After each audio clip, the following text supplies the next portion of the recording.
So you'd like to know, how do you stop your past failures from defining your future and holding you back when it comes to your dating life or to what have you? And I know the reason why you asked me is because once upon a time, I was known in the dating community as AFC Adam, which literally meant average frustrated chump Adam.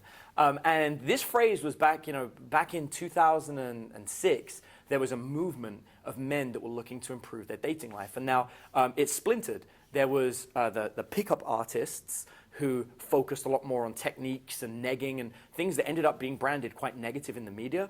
And then there was people that went on to become dating coaches. And so there was a fractioning that happened where the pickup artists went one way and the dating coaches went the other. And thankfully, I moved with the dating coaches. But for a period of time, we used similar language. We used phrases like PUA to represent pickup artists, and AFC, average frustrated chump, represented somebody who was struggling with dating. Now, what not a lot of people know about me is I gave myself that name. And the reason I gave myself that name was actually because I had a lot of success when I first started learning dating. In fact, I went from struggling to get a date and having women cheat on me and break up with me and accepting the fact that I was the problem to getting a new date every single week within 3 months. I got so good so quickly that every time I went out to bars and nightclubs in London, I would be swamped by 40 to 50 guys who wanted to learn from me, that read about me on forums. And my name back then was Adam London, because it was, oh, Adam from London. That was really easy. But I got swamped. I couldn't talk to people. I would go into a bar, and I spent more time talking to strange men, helping them talk to women, than actually talking to women myself. And so it was really awkward. Or like I would go and talk to somebody that I was interested in, and there'd be like a whole bunch of guys, like, like, what are you doing? And so it made it really difficult for me to develop any good interactions myself. And so I went online really frustrated, and I changed my name to AFC Adam. And overnight, no one wanted to learn from me. Okay. And it gave me 6 months where I could go out and practice and get really good. And then people were like, wait a minute, that guy's faking it. He's not terrible. But it didn't matter, because at that point, I'd already developed my skill set and got good. However, the story or the question that you ask is still valid, because when I was younger, I was known as the guy least likely to ever get a girlfriend. And this happened in high school. What the teacher wrote on the whiteboard, who's most likely to be prime minister, who's most likely to be a millionaire, who's most likely to take over the world. And they listed all these characters, and people put people's names in.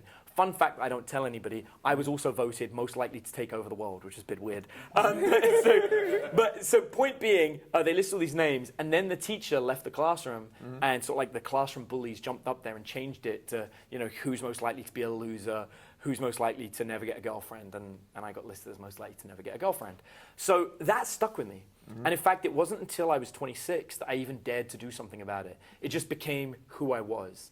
I was somebody that no one would ever want, and I was just cool with that.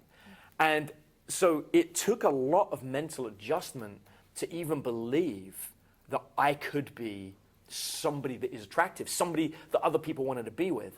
And the way that I went about doing it was very systematic. I decided that if everything I did could be measured as a success or a failure, and then I would monitor what worked and what didn't, and I would only do things that worked, then I would move myself away from that past failure.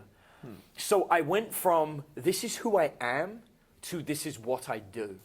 And I remember this really powerful moment that me and a friend of mine, we were both going out, and he stood in front of the mirror, and he had a sequence of affirmations. And so he'd stand in front of the mirror and be like, you are gorgeous, you are attractive, women want you, and men want to be you. And then off he would go, right, outside. And I went up to the same mirror, and I wanted to, like, emulate him. And I looked in the mirror, and I was like, you are freaking ugly. Good job you know what you're saying. And then, like, walked out. And it became like, in my head, it became my new defining mantra. It was, it doesn't matter what I look like, I'm going to say the things that work. And I became much better rapidly at holding conversations down that were about not me, but the other person. Because ultimately, everyone's favorite conversation is, Myself. Exactly. Everyone loves talking about themselves. So I got really good at having conversations that fixated on the other person, that made it about them. And if I could do that, then I knew that I would be able to completely turn things around and transform it. So let me ask you something. Do you have negative beliefs like that about yourself? Yeah, definitely. If you don't mind sharing, what's like some of the things that you have? Well, I guess I'd have a lot of beliefs around thinking that I'll never be good enough, that failure's inevitable, that I'm a loser, that kind of stuff. Things that I've just kind of repeated in my own head enough times that it seems like it makes sense. Yeah, I get that. Okay, so now let me ask you this. What is something that you're really good at?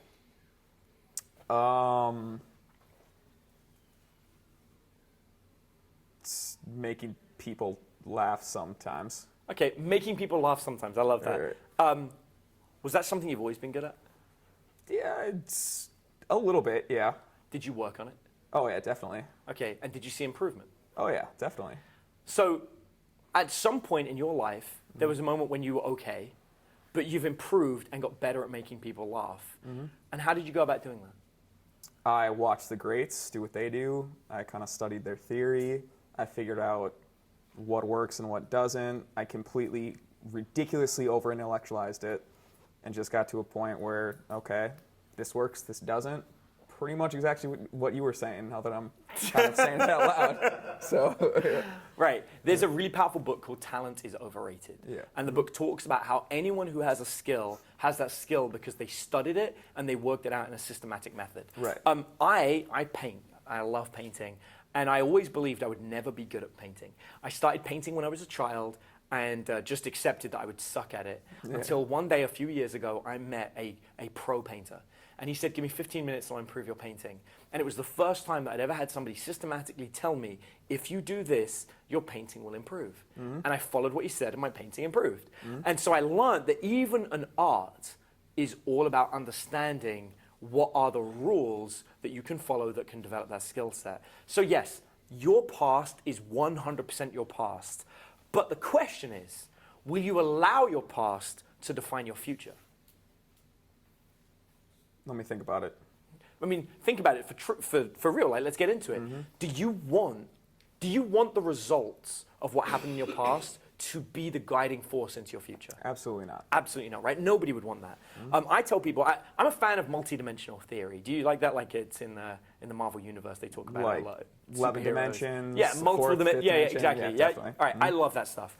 So the way I think about it is, as human beings, we are three-dimensional creatures. Right. We move in the fourth dimension, but only linear, fourth dimension being time.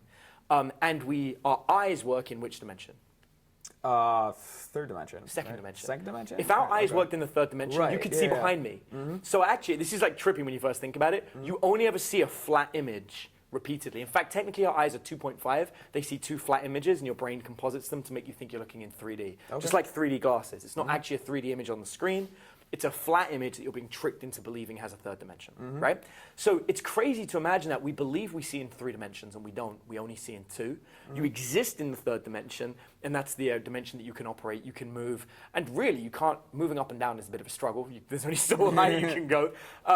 But you move in the fourth dimension in a single time. The fifth dimension would be multiple times. Right. Now, why this is so fascinating when it comes to growth and improvement is because at this point in your life, there are constant choices being made that choose which of the future timelines there are. And there is a timeline where you have decided that the you that you were before is the only one that can create that future. And that you that you were before influences it, and that is now set in stone.